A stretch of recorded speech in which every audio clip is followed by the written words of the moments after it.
This presentation now tries to link some of the political science that we've been looking at to Naomi Klein's Capitalism versus Climate.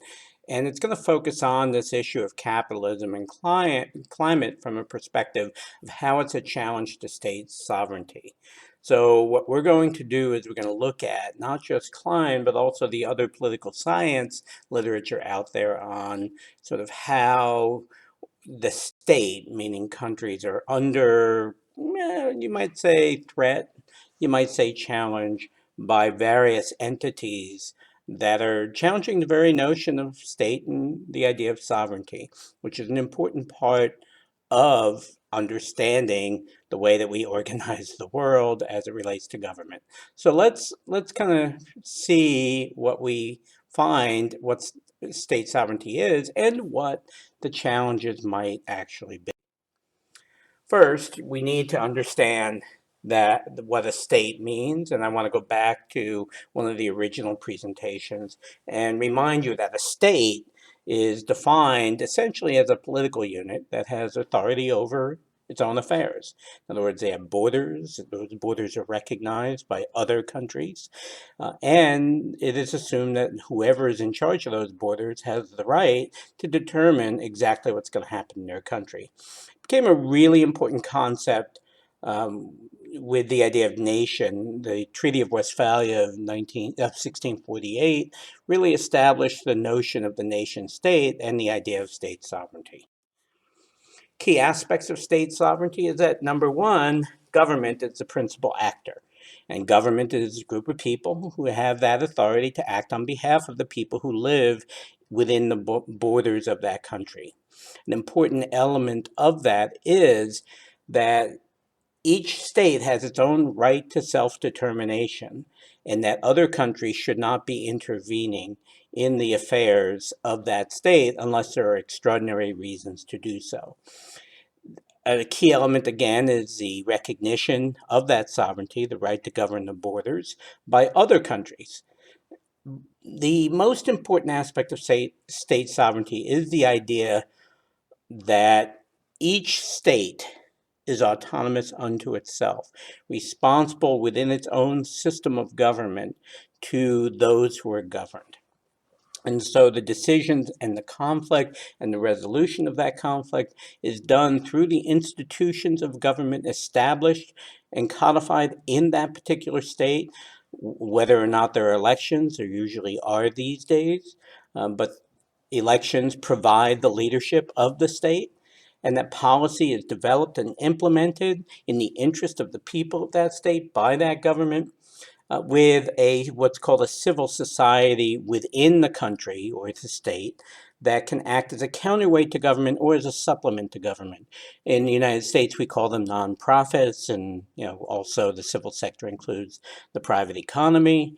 It includes nonprofits like Providence College and other educational institutions. It includes public hospitals, nonprofit hospitals, etc.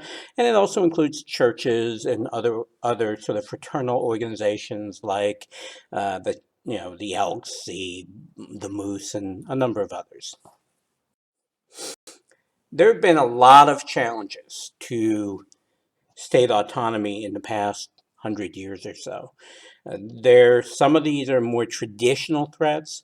Some of them are actually more recent events, and they relate a lot to what you've read in Klein, if you've read it so far, or will read if you haven't read part 3. So let's look at sort of the traditional ones first. Traditional threats, historically, since the Treaty of Westphalia, are essentially invasion by another country. For example, when Saddam Hussein was the ruler of Iraq in 1990, and he decided he was going to take over the oil fields of Kuwait, he invaded Kuwait and took it over, and he was dislodged by an international coalition led by the United States. That's a traditional example of external intervention. These days, you can see that external intervention in the form of Russia sort of helping people in Crimea who felt that they wanted to become part of Russia again, even though they were part of the Ukraine. So Russia's external intervention into the affairs of Ukraine, a sovereign state in the post-Soviet era, is an example of more traditional threat. to the autonomy of a particular state. Internal political challenges can also happen. For example, in Egypt, after the the Arab Spring of a few years ago, what happened was a new constitution was created and a government was elected, and that government was more fundamentalist and actually rejected the notion of a plural society that included religious diversity, and to sort of restore, in its eyes, stability, the military actually staged a coup and deposed the government. That's an example of an internal political challenge. The Taliban in Afghanistan are trying to do that as well. And the original rebellion against Assad in Syria came from internal dissenters who wanted to essentially replace the government there, but they were also Syrian nationals. There is also regional organizations, or the United Nations, that are the more traditional threats to absolute state autonomy.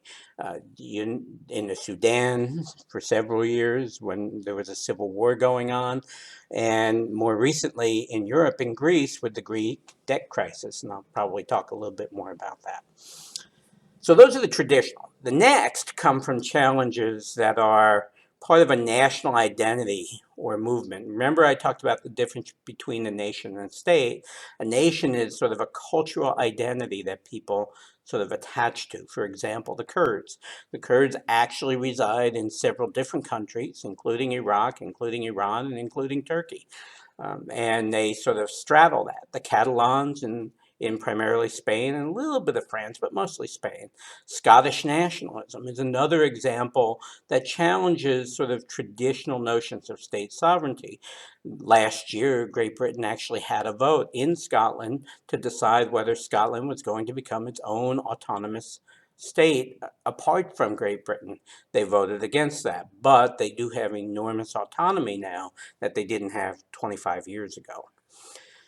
Global movements as well, such as Al-Qaeda or ISIL or ISIS. Again, I have a problem deciding which term is the best to use, so I'll use them interchangeably. Those are another example of sort of national or identity movements, in this case, structured around the fundamentalist version of Islam. And again, I don't think we need to go too much into that. We're going to talk a little bit more about that at the end of the course. The third major source of challenge comes from global economics, and that's exactly what Klein focuses on in the first part, particularly of her book. The idea that that economics requires that states actually conform to the rules of free market capitalism and government austerity, comes from developments of organizations that cooperate across countries, such as the WTO, the World Trade Organization, but also regional agreements such as the North American Free Trade Agreement back in the 1990s and the more recent Pacific Rim Agreement that the Obama administration has entered into and is a point of controversy today. And that's where the United States promises to engage with the other nations in the agreement to set up certain trade policies that would preclude the government from putting tariffs or from protecting in industry sectors like farm equipment or automobiles or furniture or things like that, or even electronics. So again, global economics can also be a threat to the sovereignty of any given state and to states as a whole. And then finally, often not seen as a threat, but definitely a challenge, are global social movements. One area, and again, some of you may sort of embrace this human rights sentiment and value and agenda, the idea that there are certain rights that states cannot neglect that we call human rights, which means that if a country decides that they're going to have a particular policy, if it violates this sort of international standard of human rights, then there's a challenge to the ability of states to do that. An example, by the way, is the United States position on the death penalty. There's actually an international consensus with a few dissenting countries like ours and China, South Africa, and Russia uh, against the death penalty. And so if somebody is accused of the death penalty and somehow they're in a country around the world, there's actually rules against that state extraditing to the US because of this international consensus that the US does not embrace. Uh, in addition, in Klein, climate agreements are an example of global social movements that are also related to public policy on the environment. So again, there are four types of challenges: the more traditional ones, the national identity movement, global economics, and global social movement. Just want to give you a few examples now of sort of what happened. I mentioned Ukraine and Russia, and this particular map, which has the percentage of Russian nationals in different parts of Ukraine, these are the Ukraine provinces, and you see the ones on the right are very blue, and that means they have a very high percentage of Russian nationals. If you go down to the bottom, it's kind of cut off a little in the water there. You have Crimea, the area that has declared its independence from Ukraine and reaffiliated with Russia. This is sort of an example of how there might be a national identity within a country that then is assisted by a neighboring country, in this instance, Russia. And they have now said we are part of Russia, even though Ukraine says, wait a minute, we have autonomy to determine that. And so there's a current conflict going on where Ukraine does not recognize the sovereignty of Crimea, and Russia does not recognize Ukraine's sovereignty over Crimea, and there's a standoff, and there's conflict, and there are separatists in the eastern part of Ukraine that are fighting a war right now. And whether you believe Putin or not, it does appear as if the Russians are at least assisting those rebels. That's an example of an extreme threat. Another example is of sort of the threat within a country that's more traditional is in Afghanistan. And what you see here is Afghanistan as a whole, with the red and the sort of the beige areas being, the red areas being where the Taliban, the former governing sovereign government of Afghanistan that was deposed in 2001, is trying to regain its hold and overthrow the constitutional democracy that has been established since 2001. And the red areas are where the Taliban actually do control sections of Afghanistan, and then its presence is strong in the beige areas. But again, you see primarily white, that's where the sovereignty recognized by the rest of the world resides within the Afghan government. An example of sort of these newer sort of religious movements is ISIL. And I'm going to stay with ISIL this presentation. And what you see here is a map of ISIL and its influence, where the orange areas are where ISIL actually have a pretty clear dominance. And then the red diagonal lines are where there's a strong conflict. And the purple is where they actually literally control those particular cities, and you see places like Mosul, even parts of Baghdad, and over near Aleppo, and there are all sorts of other things. ISIL sort of is not just here, but they're also, as you see in Syria, as I said with Aleppo, you've got Iraq, and then Syria is on the left-hand side, and that northern part where Aleppo is part of Syria. So it's a trans state movement. It's a movement that's larger than a state, and as you know, they believe that there's a caliphate that they're supposed to govern over, trans Arabia. So they're looking to spread this throughout the entire Middle East. Most of their progress has been either in Iraq or Syria, with equally serious parts of each country being controlled by them.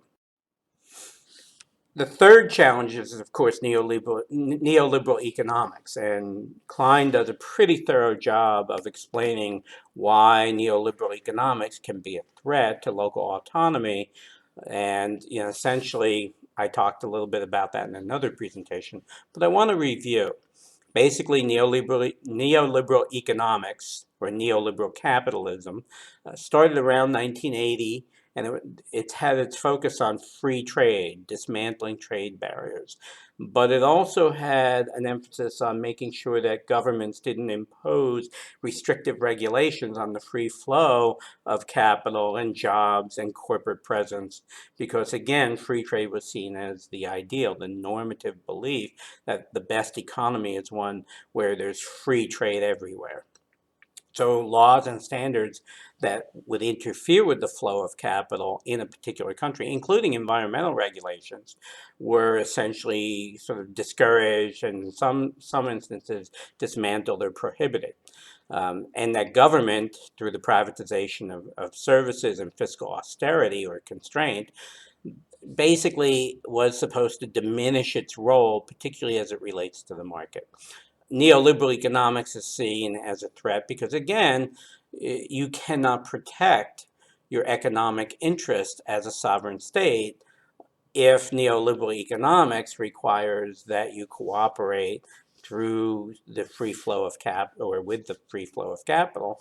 And so I don't think I need to get into this, but I will if you have questions. Um, it's seen as another challenge to state authority. And then examples of neoliberal economics, the use of the International Monetary Fund and World Bank that forces government reforms in poorer countries as a condition of getting loan money for for development projects. Regional economic development efforts. There's one in each of the hemispheres, well, each of the regions of the world where there's enormous poverty. South America, Africa, Asia, particularly. There are efforts focused on expanding free trade and market liberalization in these countries, so that um, businesses from other countries could essentially put their factories or pay people to build factories and produce goods in some countries in the developing world and then sell it to the wealthier developed world. Um, Again, you know, it's pretty clear that it threatens the poorer countries and those in the middle, meaning countries that have a fair amount of wealth but aren't as advanced and wealthy as, say, most European countries, particularly Western European, the United States, Japan, Korea, Australia, and other countries that have seen advancements in development over hundreds of years. And also supposedly, the critics of neoliberal economics says, look, because it doesn't allow a state to protect its own citizens, it exacerbates rising inequality in the world. Greece is one example that explains how neoliberal economics can threaten the sovereignty of a state. And it all began back in 1981 when Greece joined the new European Union. And they sort of were part of this larger alliance where they broke down all sorts of barriers, including things like passports and visas and license plates and travel across borders, but also economic cooperation and collaboration. So in 1981, Greece joined the European Union, and 20 years later, they adopted the euro as its own currency and got rid of the drachma. What At the same time, they had sort of gotten the Olympics, and it was the 100th anniversary of the Olympics, and the first Olympics, of course, were in Greece, and so they wanted to sort of have the Olympics, and they got it, but they had to build the infrastructure in order to host it, and so they borrowed money that was flowing from Europe primarily, and they borrowed tons of money to build the infrastructure necessary to host an Olympics, which is really quite a large event. And Greece really needed to build all sorts of highways. They needed to improve, their travel facilities, hotels, everything you can imagine that they would need. Urban developments around Athens and in the areas where they were having venues, the venues themselves. That sort of put them in great debt to the rest of the European Union. And in 2008, when we had an economy that almost collapsed, for a long, long period of time, and we're still kind of dealing with the effects of the financial crisis that sort of emerged after that led to decrease in the economy in Greece as it did in the rest of the world, and that made it harder for them to pay back their debt. And so Greek had a high debt burden, the government. They had a lot of employees and they had a lot of people on pensions, and they didn't have a whole lot of money, and the economy was stalling, which meant the tax revenues were lower, and as a result they couldn't pay their debts back. And so their credit rating, which is a key tool for creditors to force those nations who owe them money, or those people who owe them money, to sort of restrict what they do, led to a series of austerity packages in Greece, which meant that there was less government spending, which meant that people didn't have sort of the safety net that they had. It was kind of forced on Greece as a condition for refinancing debt, and then partial loan forgiveness. And it sent them into a spiral that they're still in.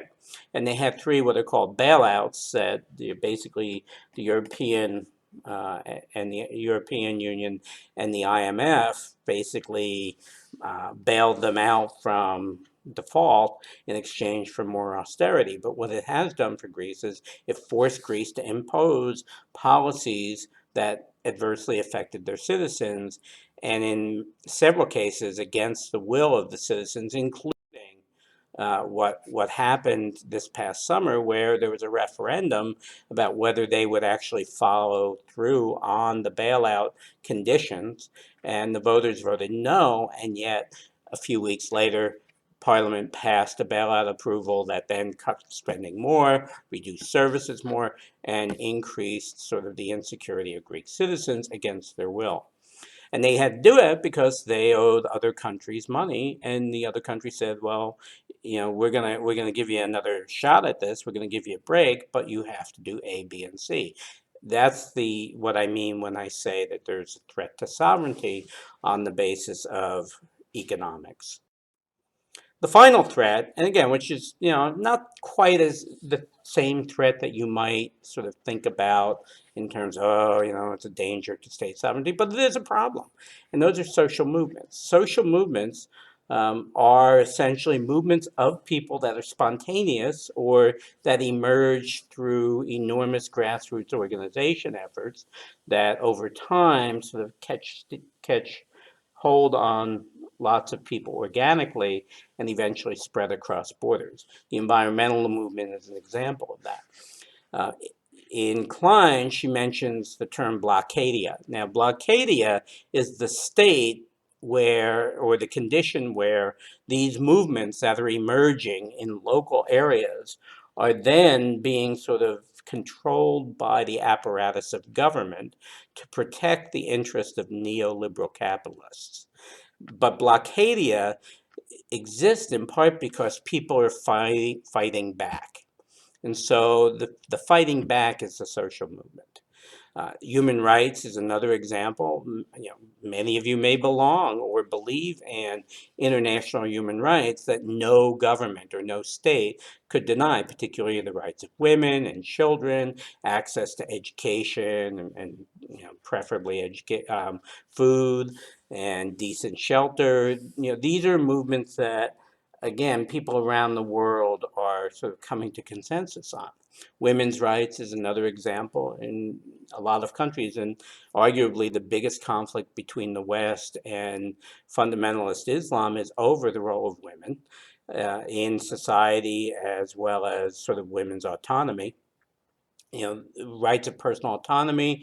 Another example, that's same-sex marriage, or the rights of homosexuals to sort of may not be punished because they're homosexuals, and there are others as well. In these sorts of transnational, meaning they occur across countries, across borders, and therefore states have less control over these movements, there's an increased role in international organizations like the United Nations and the International Criminal Court in The Hague. The role of non-governmental organizations like Doctors Without Borders or Amnesty International, and then the role of global media. We now see things that we would never have seen in the past. Those two are challenging the rights of autonomy for states, not necessarily in a negative way, but it depends on what your view is on all this. But they definitely are saying countries cannot do certain things, no matter whether or not they are duly elected governments. So, as an overview, the question in political science is, all right, we have this idea of the nation state. Is it possible that that it's outdated in the contemporary understanding of the world and politics in the world? And if so, in its place, what is it that we need to think about? Well, we look at regional alliances. There's something called the Organization of American States. There's, of course, the European Union. There's the Southeast Asian Treaty Organization. There's the Pacific Rim Alliance. These are all examples of regional alliances of a number of countries that get together to cooperate and collaborate. International and regional economic bodies, the IMF, the World Bank, and then the regional development banks. Then the third sort of major sort of challenge or replacement to the traditional nation state and the idea of national autonomy comes from sort of the non-state actors, NSAs as they might be called, private capital groups. So they're banks, but also hedge funds and other people or groups of people with money, and their money can sort of essentially make or break the well-being of people in a particular area. Multinational corporations. So, for example, in Klein, what some people call the carbon industrial complex, ExxonMobil, Royal Dutch Shell, the other oil companies, gas companies, and other parties are an example of multinational corporations. Non-governmental organizations, and again, Amnesty International is probably the most famous, but there's the World Wildlife Federation. Klein sort of outlines a few of the ones that relate to the environment. And then the non-state organizations that seek power, particularly those trying to depose one or more countries and replace it with their own ideological belief. So we're in a sort of an era where this idea of the nation state, which then provides state sovereignty, which means that governments can control the policies within their own borders, is under challenge from all sides. And that's what the issue of climate and capitalism is all about with regard to Klein.